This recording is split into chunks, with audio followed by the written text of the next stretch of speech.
বছরের প্রথম দ্বিপাক্ষিক সিরিজ যখন বললেন তখন অনেক সময় মনে হয় যে জানুয়ারি ফেব্রুয়ারি মাস না মার্চ মাস এপ্রিল মাস চলছে, তারও প্রায় শেষের দিকে চলে এসেছে, মানে বছরের মাঝামাঝি তো বলা যায়। তো অনেক দেরি হয়ে গেছে দ্বিপাক্ষিক সিরিজ। এর মধ্যে অনেক কিছু ছিল, চ্যাম্পিয়ন্স ট্রফি ছিল, বিপিএল ছিল, স্বভাবতই আসলে খেলার সুযোগটা হয়নি বাংলাদেশের। তবে প্রথম সিরিজ জিম্বাবুয়ের বিপক্ষে, আমাদের ট্রেডিশনালি জিম্বাবুয়ের বিপক্ষে অনেক খেলার ইতিহাস আছে, কিন্তু একটা ব্যাপার খানিকটা ক্লিয়ার আউট করা দরকার, বাংলাদেশ কিন্তু জিম্বাবুয়ের বিপক্ষে টেস্ট খুব বেশি খেলেনি। মানে মনে হয় যে জিম্বাবুয়ের সঙ্গে আর কত খেলবো, একই প্রতিপক্ষ, কিন্তু সবচেয়ে বেশি টেস্ট আপনি দেখুন শ্রীলঙ্কার সঙ্গে 26টা টেস্ট খেলা হয়েছে বাংলাদেশের, নিউজিল্যান্ডের সঙ্গেও 20টার মতো টেস্ট খেলা হয়েছে।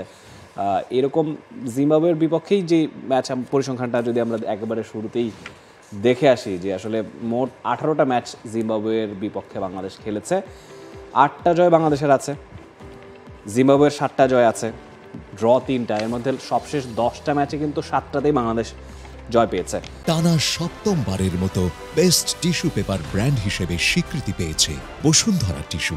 সবচেয়ে বেশি রান সেই ব্রেন্ডন টেইলর, 12 ম্যাচেই 1239 রান তার আছে।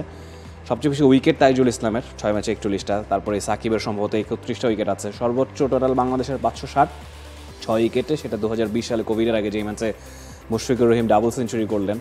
সর্বনিম্ন টোটালটাও বাংলাদেশেরই, সেটা অবশ্য অনেক বছর আগের কথা, 24 বছর আগে একদম 107 রানে বাংলাদেশ অল আউট হয়েছিল। তো এটা বলা উচিত না যে জিম্বাবুয়ে একেবারে কি বলবো দুর্বল দল, জিম্বাবুয়ের সঙ্গে খেলা বাংলাদেশ কেন বারে বারে জিম্বাবুয়েকে ডেকে আনে। ওই যে আজ রবিবার নাটকে বড় চাচা বলে না, যাই হোক একটা চর মেরে আসি, তো বাংলাদেশ খারাপ খেললেই জিম্বাবুয়েকে একটা চর মেরে আসি টাইপের অ্যাটিটিউড। তো সেটা কনফিডেন্স বুস্ট করার জন্য আমার কাছে মনে হয় না। জিম্বাবুয়ের সঙ্গে খেলে প্লেয়াররাও তো আসলে শিশু নয় যে তারা জিম্বাবুয়ের সঙ্গে জিতলেই 200 রান 300 রান করলেই যে তারা অনেক কনফিডেন্স বুস্ট হয়ে যাবে, এটাও তারাও বোঝে। তবে in comparison to recent years জিম্বাবুয়ের টিম এখন অনেকখানি স্ট্রং, অনেক ব্যালেন্সড, বেশ কিছু প্লেয়ার খুব দারুণ ছন্দে আছে। সো জিম্বাবুয়েকে এত লাইটলি নেবারও মনে হয় কিছু নেই। একদমই তাই, কারণ সিলেটে খেলা হচ্ছে, সেখানে হতে পারে পেস বান্ধব উইকেটে খেলা হতে পারে, ব্লেসিং মুজারাবানিকে থ্রেট ভাবা হচ্ছে। আমরা দেখেছি গতকাল ফিল সিমন্স তেমনটাই বলছিলেন, আবার আমাদের তো নাহিদ রানাও রয়েছে, সেদিক থেকে এটাও একটা থ্রেট হতে পারে জিম্বাবুয়ের জন্য। বাট সেই 2001 সালের প্রথম যখন জিম্বাবুয়ে আসে, সেই জিম্বাবুয়ে আর এখনকার জিম্বাবুয়ের মধ্যে পার্থক্যটা আপনার কাছে কি মনে হয়? আমার আসলে 2001 সালে সেই সময়টা মনে নেই, আসলে আমি অনেক ছোট ছিলাম। মোটামুটি মনে আছে, আমি তখন থেকে খেলা দেখা শুরু করেছি। না, আমার বয়সের ব্যবধান অতটা না।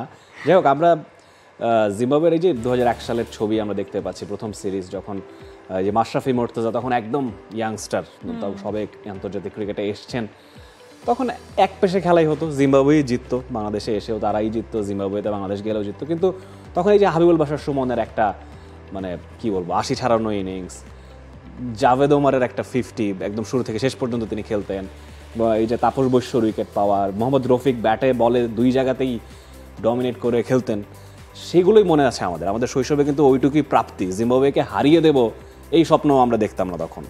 জিম্বাবুয়েকে প্রথম হারিয়েছে 2005 সালে, যেবার কি বলবো নাফিস ইকবাল ছিলেন সেই ম্যাচটাতে, আশরাফুল ছিলেন, তারা ছিলেন ওই ম্যাচটা। এই যে এই দলটাই দেখতে পাচ্ছে সিরিজ জয়ের পর যে উল্লাস 2005 সালে ডেভ হটমারের সেই টিম। তো বাংলাদেশের প্রথম টেস্ট জয় জিম্বাবুয়ের বিপক্ষে, অনেক স্মরণীয় ইতিহাস কিন্তু আছে আমাদের। আমরা জিম্বাবুয়ের কথা আসলে নস্টালজিকই হতে হয়, এক সময়কার সেই হিটস্ট্রিকদের সেই টিম, 2 ভাই গ্র্যান্ড ফ্লাওয়ার, অ্যান্ডি ফ্লাওয়ার, তারপর এই যে তাতুন্ডা টাইবু, তাদের কথাই মনে পড়ে, ব্রেন্ডন টেইলরের কথা বলছিলাম খানিক আগে। তো অনেক নস্টালজিয়া জিম্বাবুয়ের কারণে না, এই জন্যই যখন মানুষজন হাসাহাসি করে জিম্বাবুয়ে বলে, এখন জেনারেশন জি তাদের জন্য তো আসলে জিম্বাবুয়ে সহজ প্রতিপক্ষই, কারণ তারা জন্মের পর থেকে দেখে আসছে জিম্বাবুয়ে হারছে। সেই শুরুর দিকে বাংলাদেশ তখন টেস্ট স্ট্যাটাস পেয়েছে মাত্র, তখন সেই 2001 এর প্রথম সিরিজ জিম্বাবুয়ের সঙ্গে, তখন বাংলাদেশের কিন্তু তখনই আসলে টোনটা সেট হয়েছে। অ্যাবসলিউটলি। আমরা বরং একজন জেন জির কাছ থেকে ঘুরে আসি, তার কাছে জিম্বাবুয়েটা কেমন। রাহুল রয় সিলেটে আছেন। রাহুল, আপনি তো মনে হয় না কখনো জিম্বাবুয়ের ডমিনেশন বাংলাদেশের বিপক্ষে সেভাবে করে দেখেছেন, হয়তো বা 2012-13 সালে একটা সিরিজে বাংলাদেশকে হারিয়েছিল জিম্বাবুয়ে। এছাড়া তো আপনার কাছে মেমোরি পুরোটাই বাংলাদেশের ডমিনেশন, রাইট?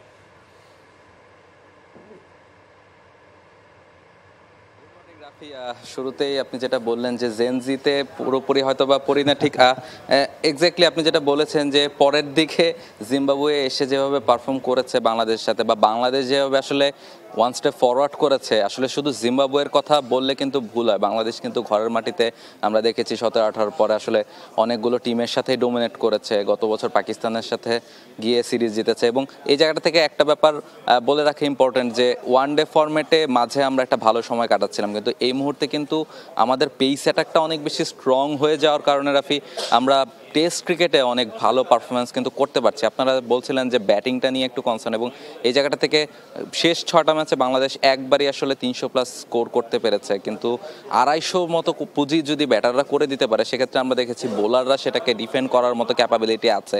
আপনি যেটা বলছিলেন যে নাহিদ রানা নতুন করে যোগ হচ্ছেন এবং হাসান মাহমুদ কিংবা আরও যারা আছেন, খালেদ, এর আগে আমরা এবাদতকে দেখেছি, শরীফুল, প্রত্যেকে কিন্তু হোয়াইট বল রেড বল ক্রিকেটটাতে নিজেদেরকে প্রমাণ করছেন এবং সেভাবে পারফর্ম করতে পারছেন। এবং স্পিনে তো আসলে তাইজুল, মিরাজ, নাইম তারা আছেনই, ফলে বোলিং ডিপার্টমেন্টটা এই মুহূর্তে অনেক বেশি স্ট্রং।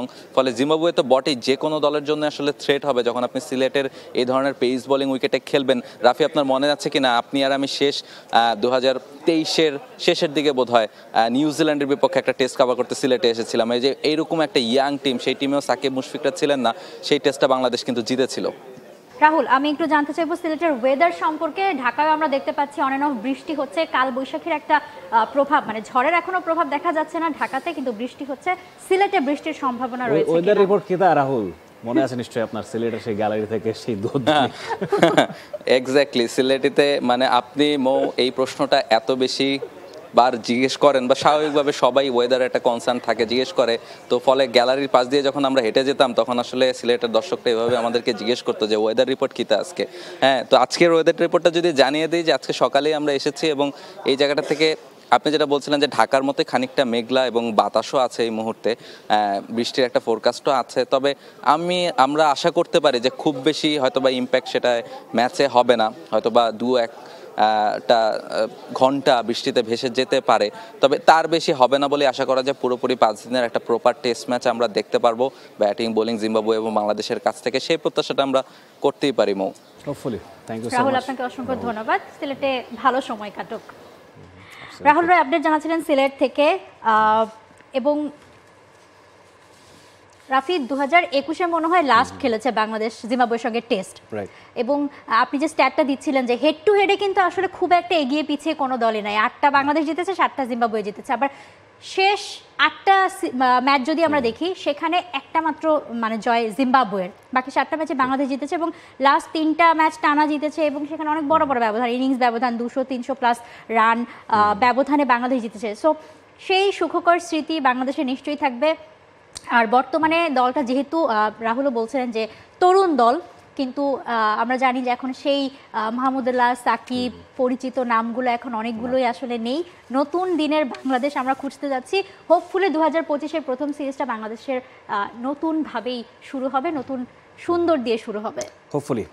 তবে একটা দুঃস্মৃতির কথা মনে করে দিতে হয়, সিলেটে সবশেষ জিম্বাবুয়ের সঙ্গে যখন বাংলাদেশ খেলেছিল, বাংলাদেশ হেরেছিল 2018 সালে। তো সেই দুঃস্মৃতি বাংলাদেশকে তারা না করুক, বাংলাদেশ জয় শুরু করুক 2025। For more updates, subscribe to our YouTube channel and click on the bell icon. Follow us on Facebook and Instagram. Download T-Sports app to enjoy exciting games and highlights. Visit tsports.com.